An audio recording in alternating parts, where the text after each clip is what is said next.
I'm Pritesh Chauhan, the head of community here at Sedex. Just a quick reminder for you, you'll be able to watch back any of today's sessions from tomorrow on the same link. You can share any of your questions that you might have through the session in the Q&A section. You can visit the virtual booths of our event exhibitors on the exhibitors tab and start a conversation with them. You can also set up one-to-one meetings with our key event sponsors in the lounge tab. And finally, you can connect with each other through the people tab, ensuring that you can maximize the networking opportunities whilst attending today's conference.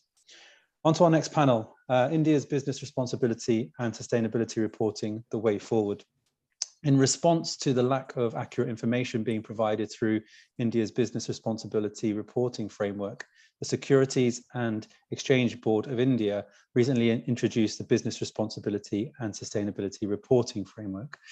This improvement is expected to bring about greater transparency and enable market participants to better identify and assess sustainability related risks and opportunities. In this session, we will focus on the principles 3 and 8 of the BRSR framework and on how higher standards of ESG disclosures and transparency will encourage companies to look beyond the financials and towards social and environmental impacts.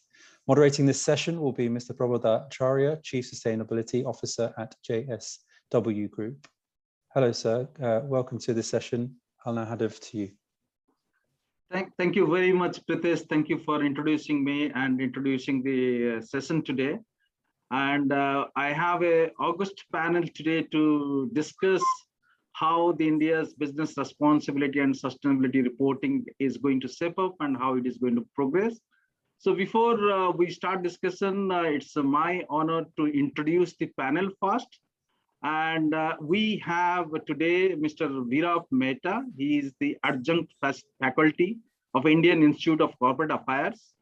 So Mr. Mehta has served as a member of the Guidelines Drafting Committee of the National Voluntary Guidelines for Economy, Social and Environmental Responsible Business, which is popularly known as NVG. And that was released in 2011 by the Ministry of Corporate Affairs. And he was a member of a 2-person committee that was tasked with updating the guidelines in 2018, as well as he was a member of the Business Responsibility Reporting BRR Review Committee that was established by MCA in 2019. He is also a member of the core group of National Human Rights Commission, which is known as NHRC on Business, Environment and Human Rights. Mr. Mehta has been working as an independent expert consultant on corporate responsibility since 2010. We have a very huge experience with Mr. Mehta. Welcome to the panel, Mr. Mehta. Let me now move to Mr. Namit Agrawal. He is working as Asia Policy Head, World Benchmarking Alliance. And Namit Agrawal is the Asia Policy Lead at the World Benchmarking Alliance, known as WBA, and leads the WBA's engagement with the external policy environment in Asia, focusing on issues that advocate long-term sustainable development, finance, and corporate reporting. And before WBA, Namit worked with Oxfam India, Care India, some Meta social ventures in the areas of advocacy, campaigning, program design, and communication. He is a member of India's National Human Rights Commission core group in Business, Environment and Human Rights, chair of Fair Finance Asia Advisory Committee and member of GRI South Asia Charter Steering Committee. He is a postgraduate in public policy and has an MBA in marketing. Namit brings over a decades of experience of influencing public policy on issues of transparency, accountability, human rights, and gender. Welcome, Namit, to the discussion. Last but not the least, very well-known speaker in many of the events, Mr. Sikhar Jain. He is Deputy Head, CII ITC Center of Excellence for Sustainable Development. Mr. Jain has 25 years of experience as business sustainability expert. Mr. Jain has developed, implemented, and integrated various environmental health and safety best practices, enhanced compliance and risk management framework for several top Indian and global firms. He represents the Confederation of Indian Industry in various committees and working groups of the Bureau of Indian Standard, Accountability UK, Global Reporting Initiative GRI, and has been involved with development and of international standards like ISO 26000, Guidance on Social Responsibility, GRI G4, A1000 ACS, and many others. He has been nominated as CI representative on Board of Governors of NSC Mumbai, and served as board members of Madhya Pradesh Pollution Control Board, have extensive work experience on USAID, World Bank, ADB, EU, GIZ, donor agency, funded projects on environment and sustainability related projects. Welcome, Mr. Jain, to the discussion today. Such an august panel we have. So, if you look at non-financial reporting in Indian corporate is nothing new. Many of the leading Indian conglomerates are doing so in accordance with various international standards, and have, I think the top 1,000 companies now have a very good working, current experience in reporting with respect to BRR. So obviously the BRSR, Business Responsibility and Sustainability Reporting Framework, which is being proposed and being implemented voluntarily this next financial year, and subsequently it will be mandatory, will expect it to make a lot of changes in line with various international reporting protocol and standard what we have. So without taking much time, I would possibly like to listen from our August, the speakers. So let me just start with Mr. Mehta, that you having such an experience from the beginning of BRR and NVG in India, how do you see the standards are going to take shape in India Inc. and going ahead? Mr. Mehta. Right. How many minutes exactly do you want me to restrict my answer? I'm leaving it to you, maybe initial 3-4 minutes of your reaction, but this is very important to have your perspective. Thank you very much, and good afternoon to all participants. Good afternoon to my co-panelists and moderator, and to the organizers of this event. I think maybe just as a way forward, not to add to the introduction, but as has been mentioned, many of us have been involved with non-financial reporting really for about 20 years now. I mean, since the start of the GRI, for example, the obligations on that Global Compact members had through their communication on progress. And my own time with the Tata Group, I was quite busy with these issues as well, 2 decades ago. But it took us till 2010 to develop India's first national voluntary guidelines.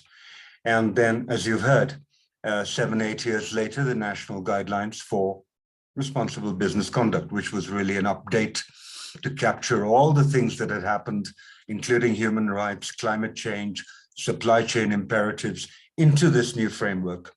And with permission of our moderator, I'd like to, first of all, before we talk about reporting frameworks, because they are drawn from the national guidelines, this is very important. And these national guidelines were developed after exhaustive consultation process with business, with rights holders, stakeholder groups, and the government's own wisdom, and the drafting group. Now, if the national guidelines for responsible business conduct, in your estimation, ladies and gentlemen, stands as a valid, relevant framework for RBC, responsible business conduct, as an adverb, then I think we can confidently state that in drafting the NGRBCs, we took into account most of the major developments that had taken place from 2011, when the previous guidelines were issued, and 2018, and I've mentioned some of them. The National Guidelines for Responsible Business Conduct retains 9 principles that the NVGs had, but it went into a little more depth with the core elements, which are really the things that have to be done by companies, either by their board and the oversight, or by management itself. And I think there are about 66 or so core elements. So when we drafted this structure, within a few months, the Ministry of Corporate Affairs commissioned this wider group to deliberate on what the new reporting framework would look like based on the NGRBCs, because the old one was called BRR and based on the NVGs. And we took about nearly 9 months to develop a new framework, and perhaps this first part of, I could end in another minute or two and then go into more detail. But suffice to say that in its content, I mean, there were dramatic things that were different this time. Well, one, first of all, was the very notion that this reporting framework should apply to all companies, not just listed ones on the stock exchange. And in so suggesting or recommending, we drew up the committee a revised framework for the listed companies, if you like, mandated by SEBI. And we drew up a light version, if you like, for small, medium enterprise, recognizing their unique position in the economy of India and all the rest of it. In addition to that, because many companies had given us feedback about things that we could do to reduce duplication of reporting, for example, CSR and SDGs. So the reporting framework is very well tuned to the Sustainable Development Goals and targets, which are visible in the framework. It retains both a qualitative and a quantitative data that is sought. It retains 3 sections of general disclosures, management processes, and then principle-wise performance. So we didn't drastically change the structure because we wanted more time for businesses to get accustomed to a framework and updating it rather than overhauling it, at least at this stage.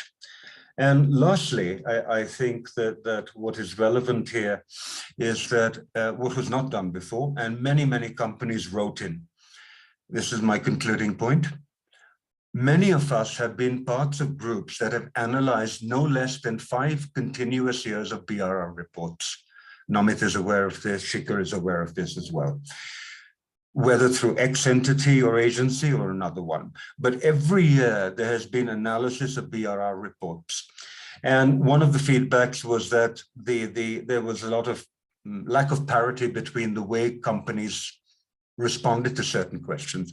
So to assist in having the reader receive an easier task before her or him, we have added a very thorough guidance section, question by question, on how to respond, how to answer. And I think that this should really overcome some of the difficulties, not the top 100 companies in India, but the smaller entities who have not grappled with non-financial reporting before. So there's a very direct guidance section. So the entire report is 168 pages. Let me pause here because I think the next part of my interventions after my colleagues speak would be more on the proposed way forwards of implementing BRSR, what it's likely to look like. So let me end my first commentary right there. Thank you. Thank you, Mr. Mehta. I think you provided a very good overview of what the companies can look forward to and what is the content. And that takes me, providing also where the companies can find the details of the reporting requirements. Let me turn to Sikhar to have your views. I know a lot of stakeholders are demanding transparency in the reporting, and Virab did mention about the consistency part a little bit, how this report is going to address that. But what I would like to know from you is that how do you see this BRSR or the reporting, which is corporate reporting of non-financial parameter, are going to bring in the transparency of the disclosure, specifically on the ESG part or all non-financial part? What's your opinion? What's your views? Yeah, thank you, Prabhuda, and thanks Sedex for setting up this panel on a very important topic on BRSR, business responsibility and sustainability reporting. One thing from CI perspective, because we have been involved with SEBI while the things were getting finalized, we had 1 or 2 rounds of consultations with them. Important part over here is that the world should recognize that this is the Indian ESG framework that has been launched. So while there have been existing DJSI, there had been existing frameworks, MSCI, there is GRI and all. And there are investors who are doing the ESG rating also.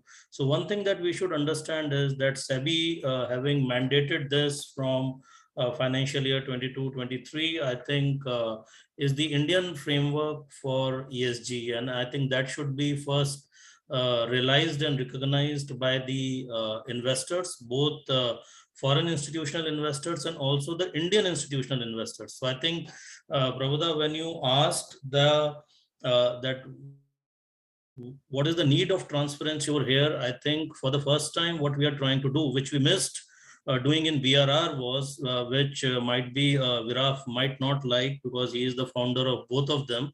BRR became more like a tick box exercise, if I say that, and many companies were saying that yes, we are doing and we are abiding by these things, but BRSR is a more structured way wherein there are different sections which have been prepared, and because SEBI was directly involved in it, SEBI tried to brought it as close to the framework or the information which is required by the investors.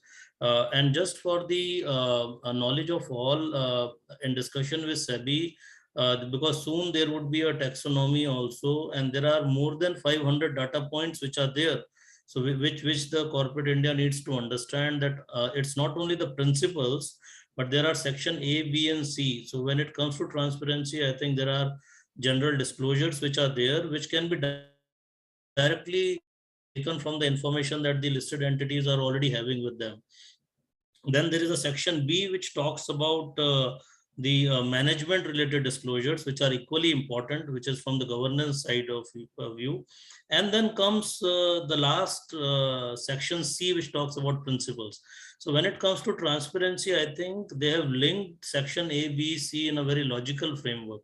So I cannot directly jump as a corporate and just go into the principle and then start answering it, which we at times do in other reporting framework. There needs to be a logical sequencing of section A, B, and C, which is very important. And that's why SEBI has brought its own sort of knowledge in what the institutional investors required. So I think that's where the transparency part is going. So it is data driven, and that data is going to definitely help the decision makers. Who are the decision makers?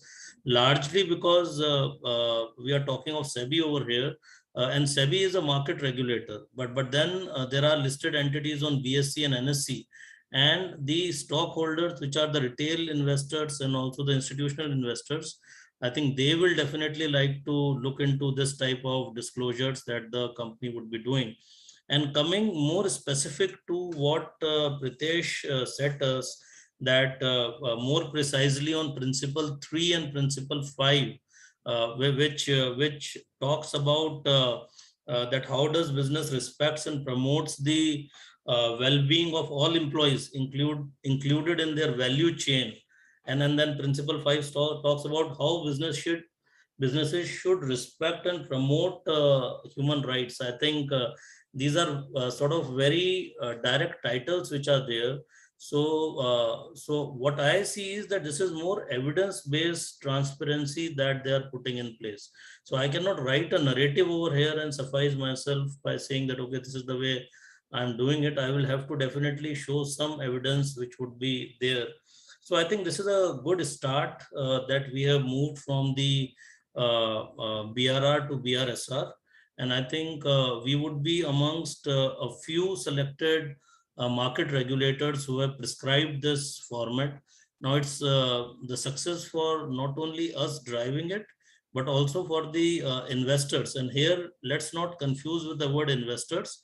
Investors are also here the retail investors like you and me, who are interested in just seeing that how good is the ESG performance of an organization basis BRSR. So I'm just looking forward that how does the younger generation, which has entered into the stock market a lot during the pandemic time, is going to either respect and penalize also the industries which are not able to fulfill the requirements that BRSR is asking for.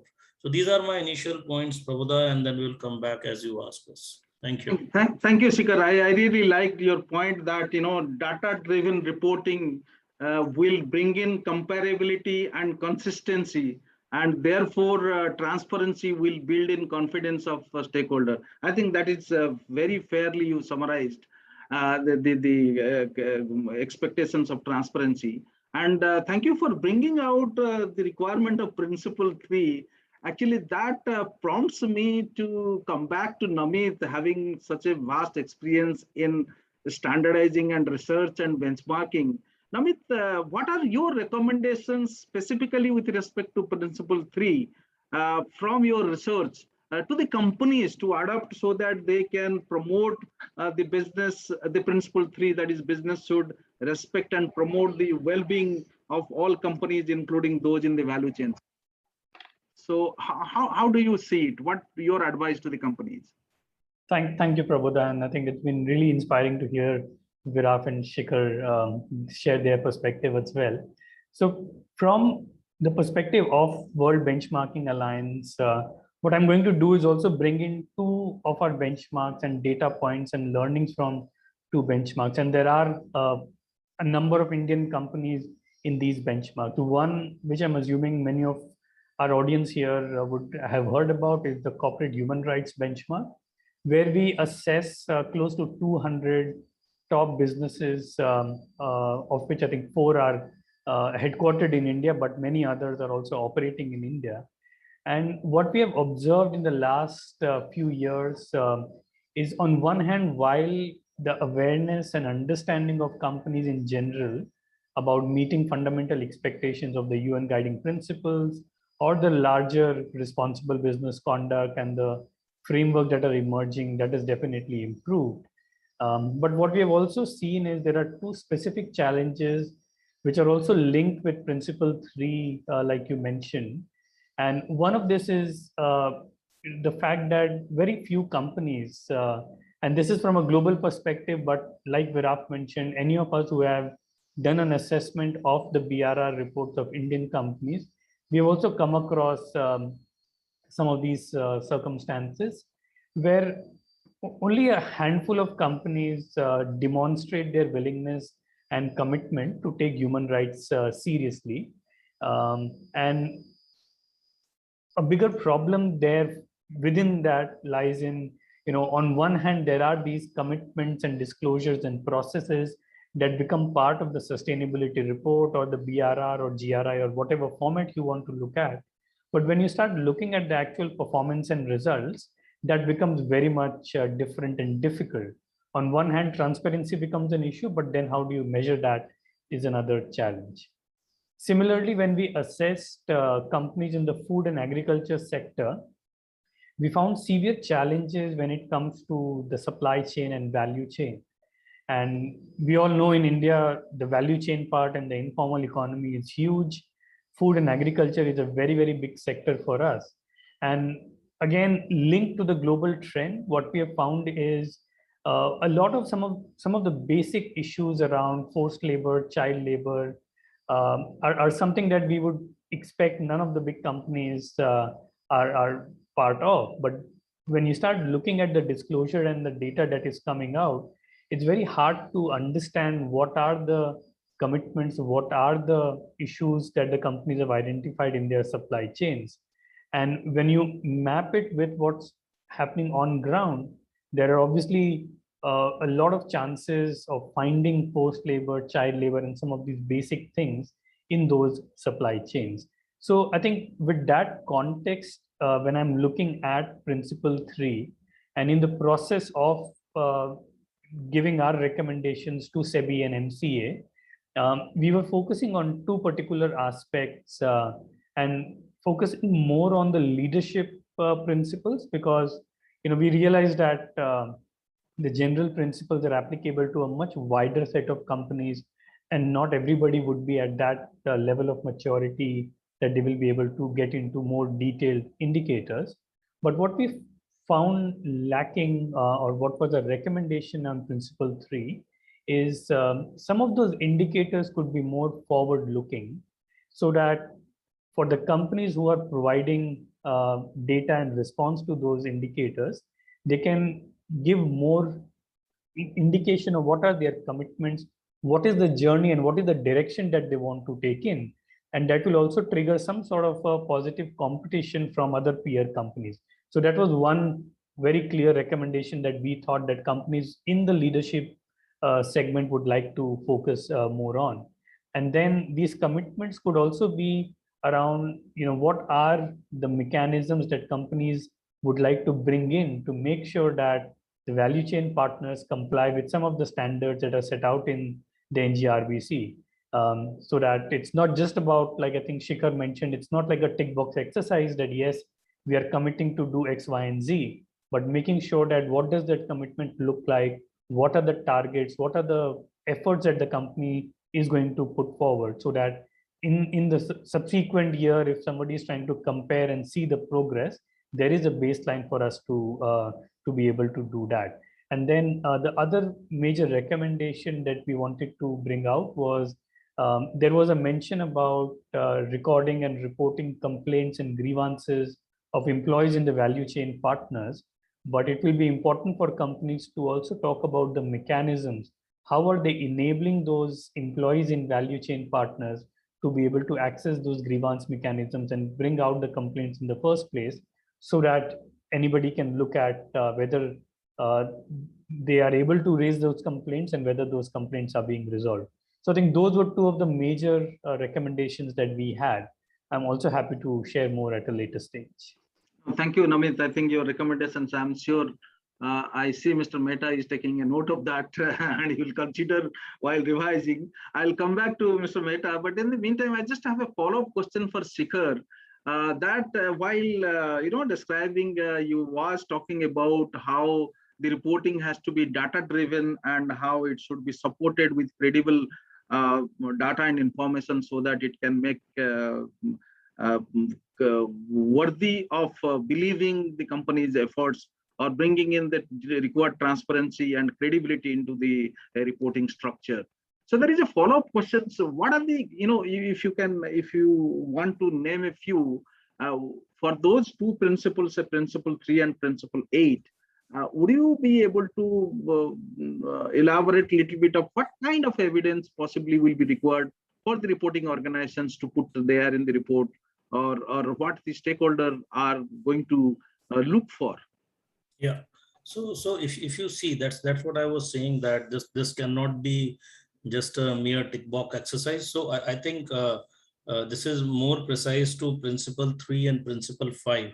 One thing, because all of us on the panel, but also I think the audience who are there, they understand the way the disclosures are written. Okay. So while companies do this information from the transparency point of view, but this is a disclosure that requires validation, and in the same sequence, I'm saying from the point of view of so taking principle 3 and 5, I think, which is on the value chain, the well-being of employees in the value chain, and respect for the human rights. I think some of the data points that corporates would have to build up would be one is, this is not only the principles, but they say principles and performance disclosure.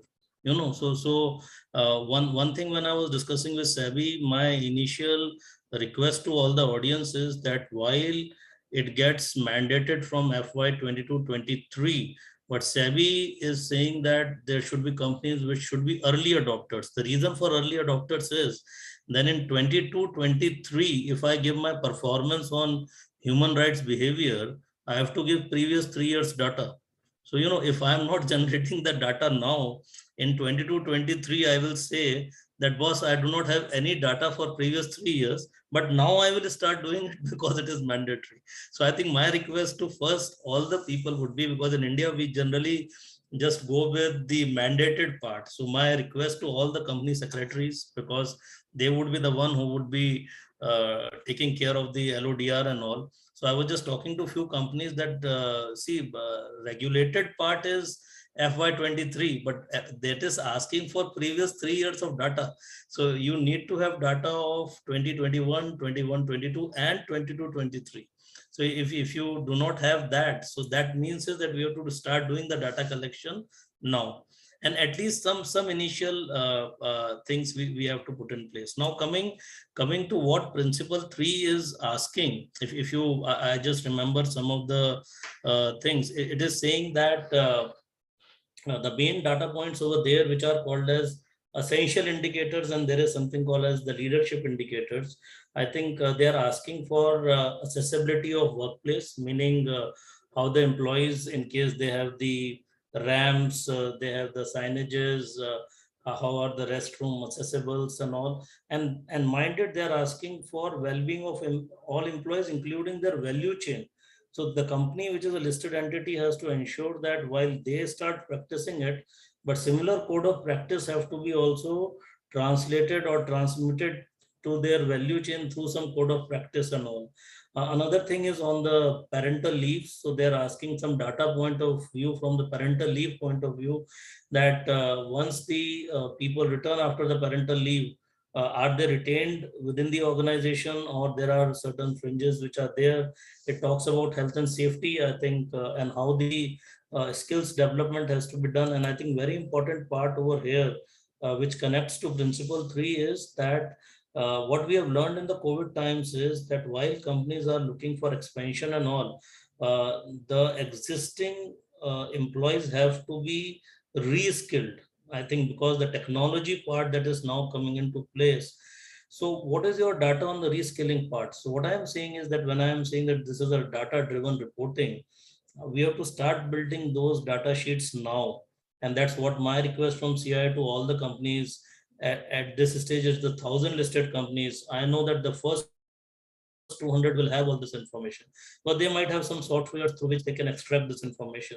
But from 200 to 800, they need to understand. They need to understand that these are the key data points, and first they need to understand that these data points are not only for them but across the value chain. So they will have to do some value chain analysis that, okay, who are my tier 1 top suppliers, where these things apply to them.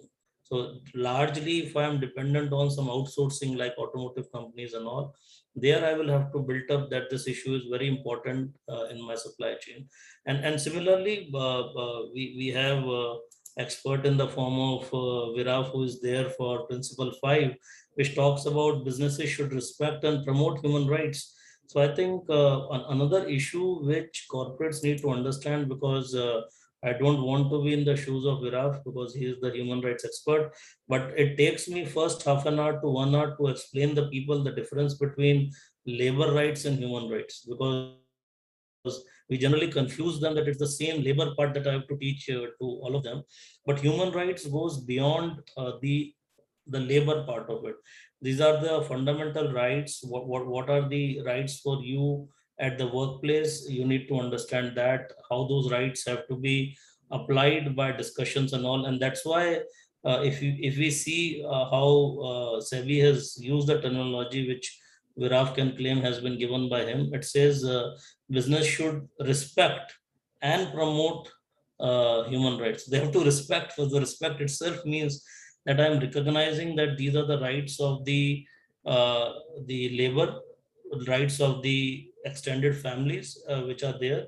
And these are the issues which indirectly I have to look into consideration. Like during the COVID times, I think the rights also included the families, because many people were quite unsafe and they didn't wanted to leave their dear ones and come to the plants and all. So how do you take respect of that? So I think these are the very important data points. So my request to all is that while it has been mandated, and as I said that right from principles, there are more than 500 data points. So what we need to do is that at least in these 2 principles, there are more than 30-40 data points which are there, on which the company should make a matrix and start collating that information. And I think that would be very essential. So over to you, Prabhu. Yeah, I think I completely agree, Sikhar. Being a user and from a large industry, even I face that if you are not having right processes and systems, it will be really difficult to produce the information what stakeholders are demanding and what BRSR is looking towards.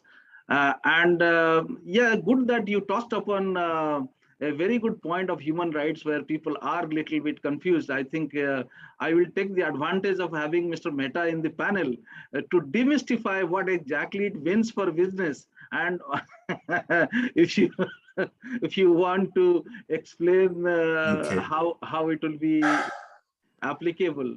Otherwise, I have some questions from the audience, which I'd like to have your views, Mr. Mehta. No, I wanted to complete some things that are pertinent to BRSR. I have listened very carefully to P3 and P5, and I think we need another separate session for, but I think everything that Namit and Sikhar have said have lent, even to my mind, I mean, a thinking and an appreciation of both these principles, and they're exactly right in spotting words like family and value chain and so forth. Time permitting, I can say something about human rights, but the way that BRSR to help companies further. Today, it's a generic report. All companies, irrespective of your size and sector. So the first innovation that we have already begun, by we, I mean informal groups of people who are trying to support the recommendations made in the BRSR report. So the first one is to come up with sector-specific supplements. Now, GRI and other entities, the OECD have done this, but just as Sikhar and Namit have mentioned, that in India, we do know and we are aware of the specific impacts on environment, human rights that particular industries have. And I think that to get a better quality report, we need to, so in our minds, we have looked at the auto sector, the IT sector, some in agriculture and so forth, based on the importance to the Indian economy in terms of the revenues, the exports, the number of people employed, and their negative impacts on environment and human rights almost as a course of their business. So I'm hopeful that over the next year or two, the same period that Sikhar was talking about, this window that we have, I would encourage some companies to do the next thing in advance, say, what does this indicator mean to my industry? Now, the way that we develop sector-specific ones is going to require a lot of thinking, because one option was to pull out some of the existing indicators and ask which are the most relevant for your business sector. The other is to come up with completely new indicators that are perhaps even missing as core elements, as Namit has pointed out, in the current formulation of the NGRBC. Second, a number of our small or MSME even are fortunately organized in large industrial estates, clusters, SEZs, meaning aggregates. Whether these are smallholders producing tea, or whether these are auto ancillaries supplying brands and OEMs with components, the fact is that it is not our intent to, in that context, to do anything else but try to evolve a methodology with the likes of the expertise that Namit, Sikhar, and other colleagues bring to the table to assess an aggregate of 10,000 SMEs. We're not going to go to every single SME and say, is there child labor in your unit of 10 people? That's not the way forward. But what are the mechanisms where, whether the product is from the agriculture sector or from manufacturing, can we develop a tool, a methodology for an aggregate reporting by these entities that would satisfy investors and others that sourcing from here is okay? And I would like to flag the huge role that public procurement and purchasing by the government, using BRSR data, modified data, appropriate data, can play as an incentive to those entities that are compliant with a transparency. And why not the state make a beginning through public procurement for such? Lastly, I think that who reads these reports and who are they for? We've heard investors a few times and young people that Sikhar mentioned. at some point, if you look at Principle 4, stakeholder engagement, there are two types of stakeholders here. Those who are rights holders in the context of business, meaning they have a contractual rights-based obligation as a duty provider, responsibility holder, and a rights holder. So when we look at the NGRBCs and you look at P9, these are about consumer rights. When you look at P8, these are largely community rights, collective rights. When you look at P3, it's employee and family rights. And P5 are the management processes that guides companies in respecting human rights, which means very simply, do no harm. And if harm is likely to be done or done, rectify it. That's all. The promotion aspect came in, which was unique. The United Nations guiding principles say the corporate responsibility to respect, full stop. We say the business responsibility to respect and promote. Promote where? For example, in the supply chain or in the value chain, where making people aware is a promotional activity. Training them, having grievance mechanisms is promoting it in a, so whether it's the marketplace, supply chain, community, workplace, I think a third version of the NGRBCs may be able to better capture these, recognizing that there is a United Nations reporting framework just for human rights, which asks about 29 questions. We are 6. So for those advanced companies, particularly those Indian MNCs, I think that they will even go further than the basic requirements of P5 because their global nature will cause them to. So this dynamic of how far India stays ahead of the curve with these issues and how far we're driven by the experience of Indian multinationals in all over the world in terms of a leadership towards these remains to be seen. I don't think I have the time right now to make any detailed commentary about human rights and why we and how we included it and that story, but suffice to say, the first BRR was released almost the same year as the UNGPs. And this time round, I think 23, 24 and beyond, we can be hopeful of a better analysis of how companies are really grasping the imperatives and of P5 in particular. Thank you very much.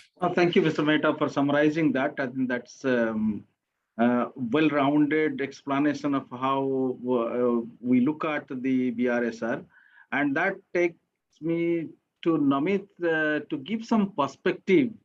What do you think the role of benchmarking in influencing the policy and corporate action, specifically with your experience in global standards like IFRS or value reporting foundations?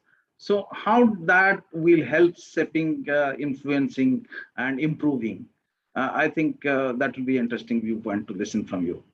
Thanks. That's indeed an interesting question. And I think like Viraf mentioned, the policy actions that India is taking, whether it's NGRBC or NVGs, is obviously aligned with what's happening in the global system. So in the last, I think, 4 or 5 years, what we have seen is the responsible business conduct, ESG, all have become more mainstream. It's no longer just a thing in the side, but becoming much more mainstream. There is much more focus of investors, both foreign investors, but also national investors and retail investors. So these are all signs that some of these frameworks and standards need to become more standardized, more coherent. Right now, we are not. Every country, every region has its own framework. In some cases, for example, in the European Union, they are slightly ahead of the rest of the world, where they are going even into legislating things like mandatory human rights due diligence and legislating some of the pieces which are generally voluntary in the rest of the world. And these are signs that there is a necessity to bring some level of coherence of what are the different corporate reporting requirements, what are the indicators, what is the taxonomy. Sikhar mentioned that India is also going to come up with a sustainable finance taxonomy very soon. And within this whole spectrum, I think the IFRS Foundation or the Value Reporting Foundation, they are setting up this International Sustainability Standards Board. And the objective is to precisely bring some of this standardization so that when we say sustainable finance or green finance or social compact, it means more or less the same things across the world. It will be very difficult to have the exact same definition across the world, but at least some level of coherence, because contexts are very, very different in different parts. From that point of view, I think benchmarking becomes very important. And that's something that organizations like ours are trying to do, where we look at existing international standards, try to look at what are the national contexts, and then create a framework to assess some of the keystone companies. And we are doing an assessment of 2,000 of the most influential companies in the world, with the idea that the results and the analysis that comes out gives a clear indication of what are the best practices or what are the gaps in a certain sector, in a certain region, so that whether it's a government or the investors or other stakeholders like civil society can then take necessary steps and influence those actions. What we have been doing is through some of our benchmarks that have been there for the last few years, the results have definitely activated a lot of investors. Every time our corporate human rights benchmark results are out, there is a network of investors who come together and then engage with the investee companies, asking them to take steps. For example, in the last 2 years, they've been demanding corporate action on human rights due diligence. Similarly, in our digital inclusion benchmark, a bunch of investors got together asking companies, and these are tech giants, to take steps on child protection and child online protection. What we have seen is, from a government point of view, and this is how our benchmarks also influence policy decisions, is when governments, largely in Europe, have been using some of our methodology and findings to conduct their own baselines to see how all the companies in their specific countries are performing, and then also design and change some of those policy guidelines and frameworks at a regional level or at a national level to reflect some of the gaps that have been identified. So I think at the time being, governments and investors appear to be the most important influencers who use the benchmark data and then engage with companies or the larger macro framework. But we've also seen companies themselves coming forward and trying to learn where are those gaps and how can they do better on these benchmarks. Hopefully in the near future, like Sikhar mentioned, that young millennials and investors who are also going to take those decisions will be able to take that information and evidence before making investment decisions. But for now, I think the biggest influencers for us are the policymakers and investors. Thank you, Namit. I think that well explains the importance of benchmarking in influencing policy and corporate actions and decisions.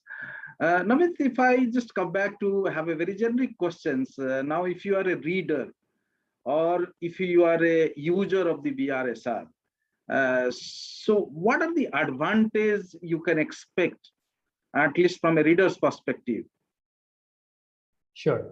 Yeah, so I think, I mean, again, in comparison to BRR and BRSR, I think the information is going to be much more granular. So it's going to be, beyond a yes/no kind of a reporting. It will give me a better understanding of where the company is coming from. It will give me a story behind a certain answer or a response to those principles.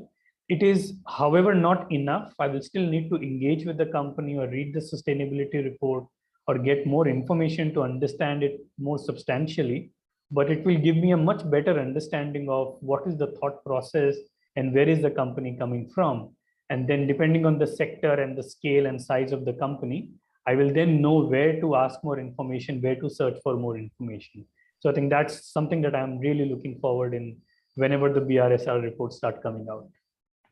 Great, thank you. And if I ask the same question, Sikhar, how do you react? And specifically, from both reporting sides and reportee side. Yeah.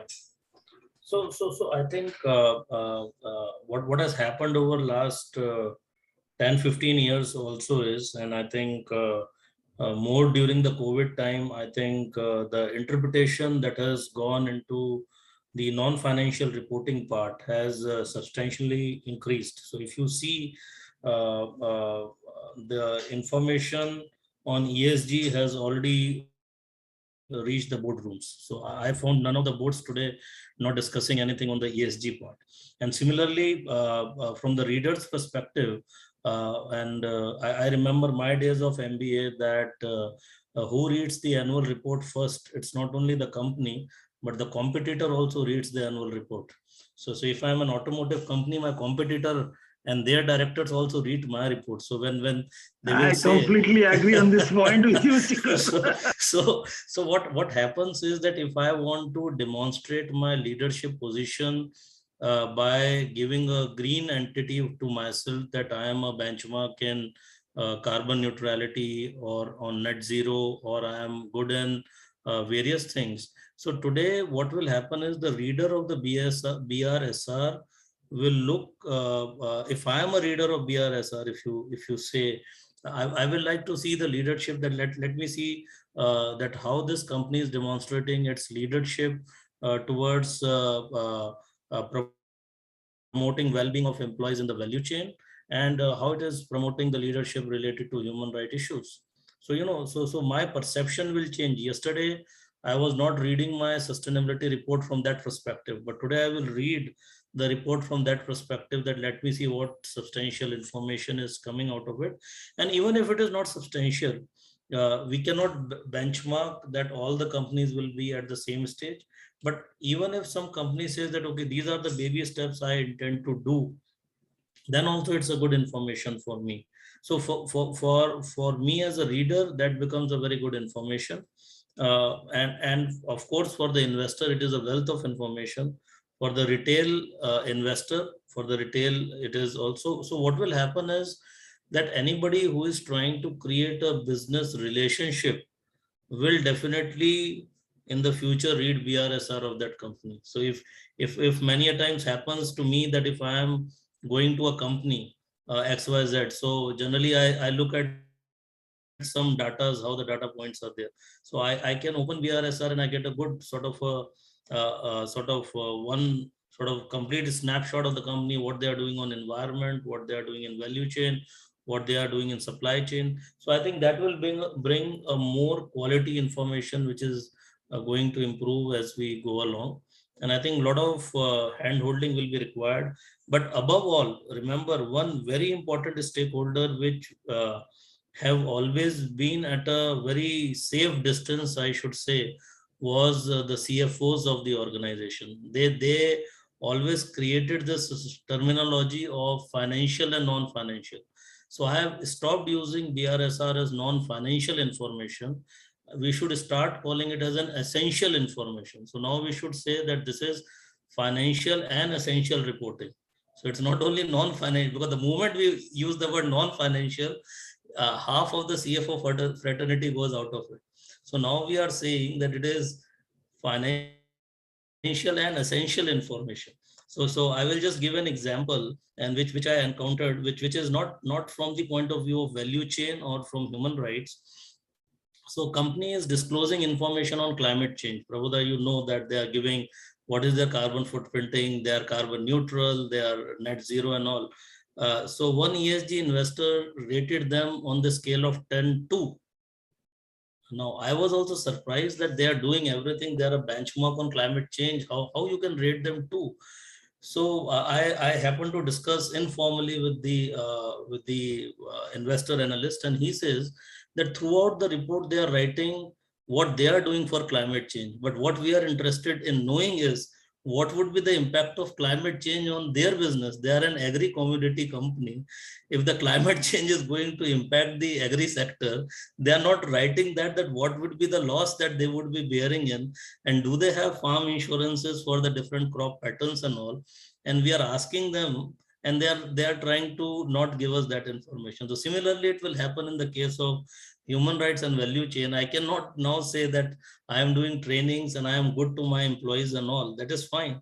But what would be the impacts of human rights on my business? What will be the impacts of well-being of the employees in value chain on my business. That is where the credentials are going to improve.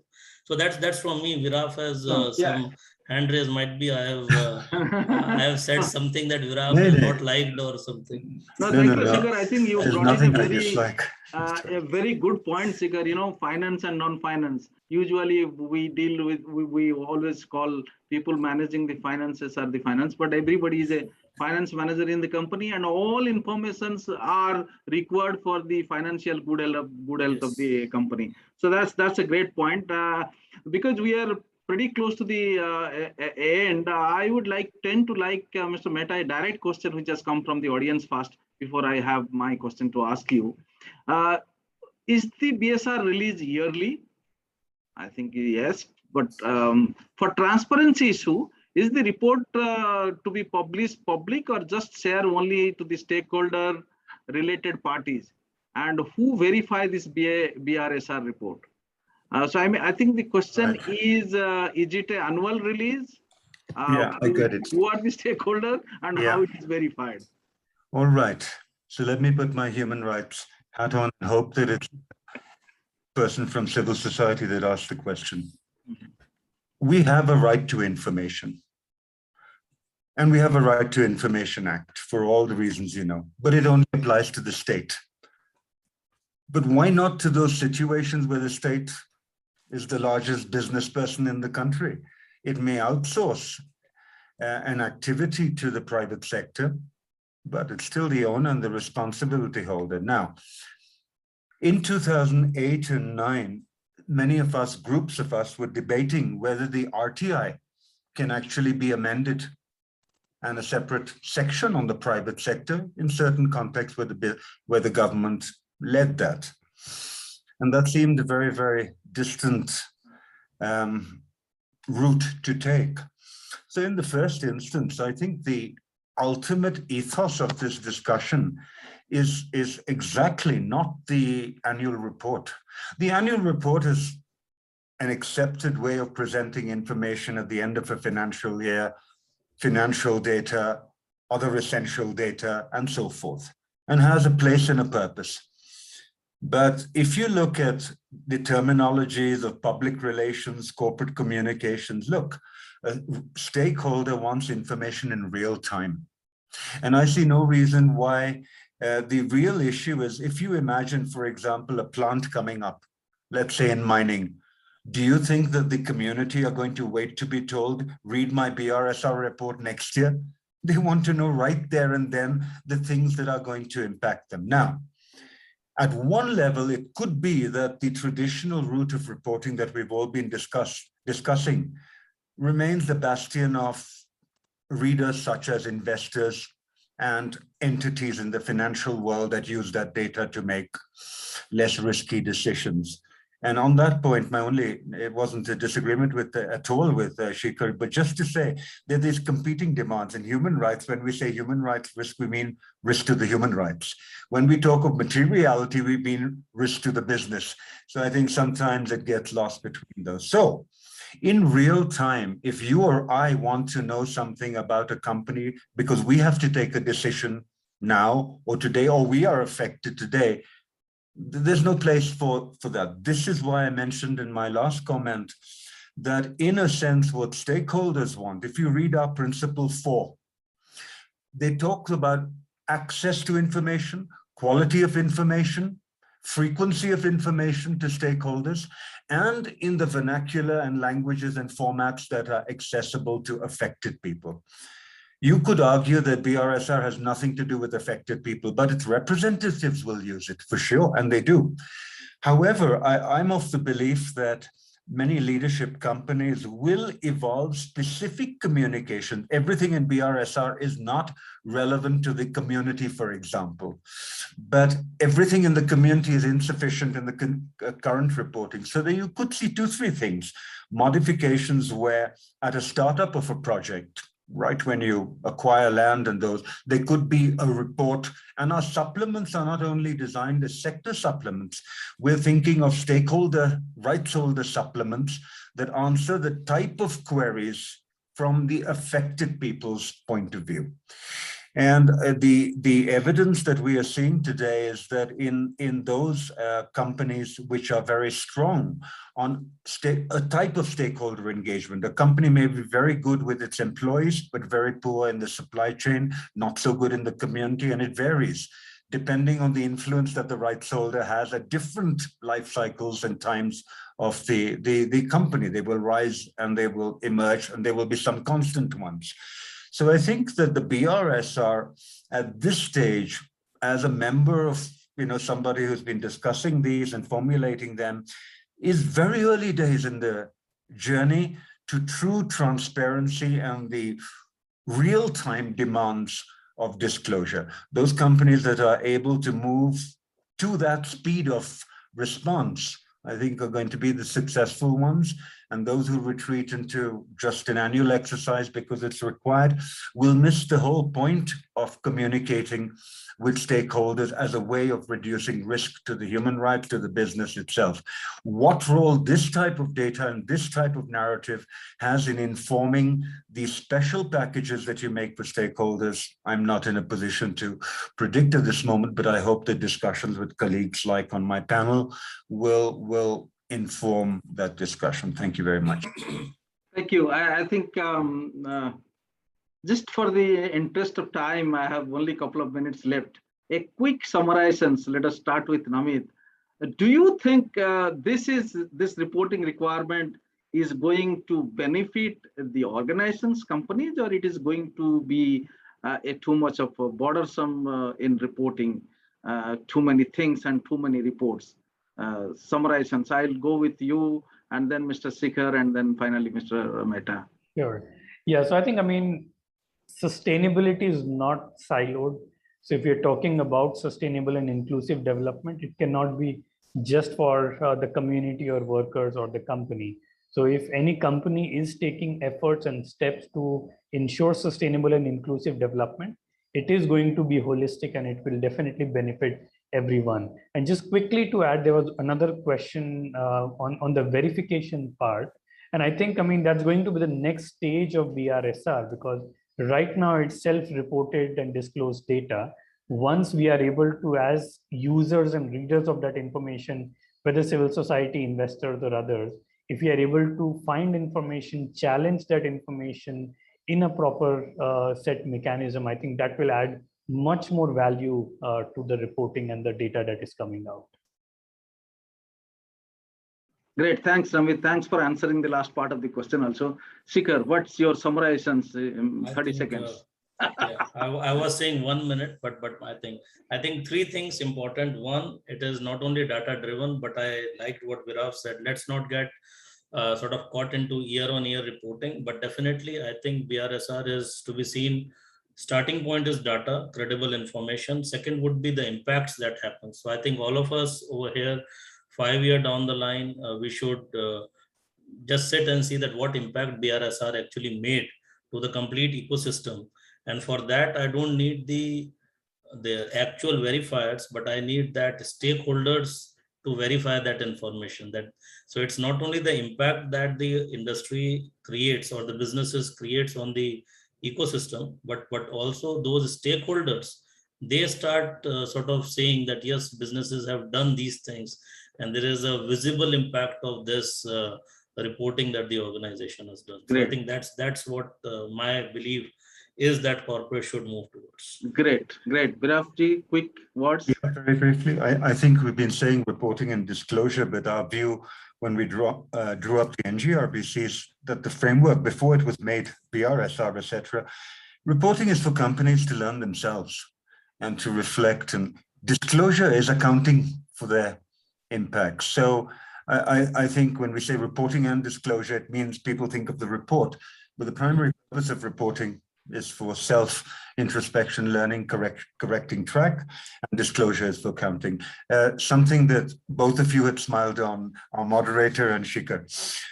Yes, I think there is always going to be a level of competition and therefore confidentiality in what gets disclosed. But I think it's the sector movement that's going to call for more collaboration. If we are all threatened in mining and we are all threatened in coal, and we're not all going to make vehicles 100 years from now. I think what the public will ask for is how do you perform within that sector? So very recently, I was privileged to be on a group of awards for that UN Women have instituted for the empowerment of women in organization. Now, how do I, as a jury member, judge an IT company with a steel company, for example? The situations in terms of gender are completely different in terms of recruitment levels and so forth. So I think that there will be much more collaborative mechanisms where collectively that whole sector will say, we are at this stage. Now, of course, that's where benchmarking comes in. Some of us are at a higher level, and some of us, so the minimum agreed. So I think in the next 5 years, there will be some very remarkable experiments with reporting and disclosure, and I hope we are. I think you summed up pretty well, Mr. Mehta. Collaborations is the way forward. With that, let me thanks to my wonderful panel. I wish I would have 4 hours or 5 hour time to discuss. Thank you, Pritesh. I could see he has come into line. But before I close, thank you very much, having a wonderful panel. Thank you all the audience for patiently listening to us, and Sedex for giving this opportunity to discuss such an important milestone that India has started with reporting and disclosing and making inroads and a leadership position in the global reporting. Thank you all. I hand it over to Pritesh. Over to you. Thank you, Mr. Chari, and thank you, our panelists, for this very engaging discussion. It was a lot of fun to listen to, and there's a lot of valuable background and information shared with some interesting recommendations and forecasts for our attendees to consider going forward. So thank you for that. If you'd like to continue the discussion with any of these speakers, you can try and connect with them through the virtual lounge. There'll be a short break as we switch over to the second of our 2 keynotes. So we will stop the streaming now, and we'll see you on the next link. So thank you again to everybody for this great discussion. Thank you, everyone. Thank you. Thank you.